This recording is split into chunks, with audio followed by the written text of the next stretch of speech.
Now it automatically goes to audio, and this is perfect because this is the one we want. So on audio, you've got your driver type, input device, and output device. Now your driver type is basically what drivers you'll be using to power Ableton.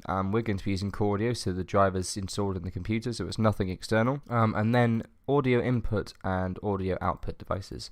So input is basically any sound you're putting into Ableton, and output is basically how you're going to be hearing the results, so how you're going to be hearing it output, essentially. Now by default, I believe if you don't have a sound card, it automatically sets it on built-in microphones. If you just click this drop-down menu, you can just click that or click no device whatsoever. I'm going to keep it on this one, which is my desired one, and you've also got your output device.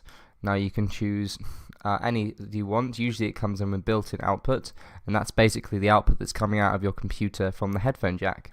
Or if you haven't got your headphone jack plugged in, it'll just be the speakers. So once you've got that all configured, and that's all good to go, and you've got the correct sound card, then you've got these down here. However, these for the moment aren't too important, but they're worth knowing when you get a bit further into the production stage and you'll be using a lot more CPU. So also if you want to change anything else in this, you can go up to the top and click look and feel.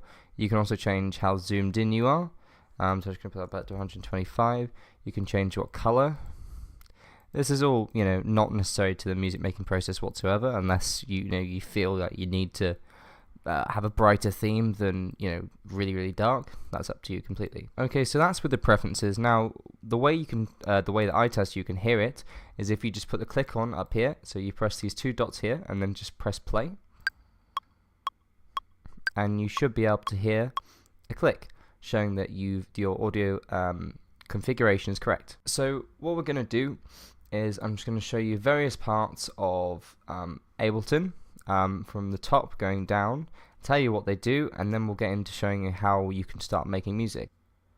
So at the top here you've got like the BPM bar, I guess, whatever you would like to call it, and this is showing various things to do with the rhythm, BPM, how fast, slow the Ableton project will be. So this is the overall Ableton project BPM. So start from left to right, you've got link. Now basically what link does is not necessary at all, but if you have any external devices such as an iPad or so that will be using something that you want to connect with over Wi-Fi, you can use link, and it links the two what's called clocks. Now basically you have a master and you have a slave. So if you, for example, you want to control the BPM on an app you have on your iPad, from your iPad about this Ableton, you would click link and you'd make sure that the master clock is the iPad. Now that's a bit too technical, but that's, if you want to know more about it, I'd recommend looking up the link button.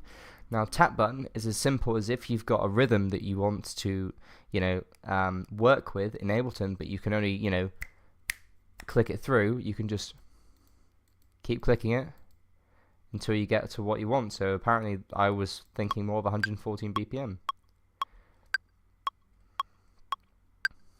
Now up here, this isn't that crucial to the making part of the music, but basically what this is say you're using this as a DJ tool. This is essentially a nudge, so it slightly decreases the speed of the tune just for that click and slightly increases it, so you can get more in time with external music that you're playing. Now this here is what's called your time signature.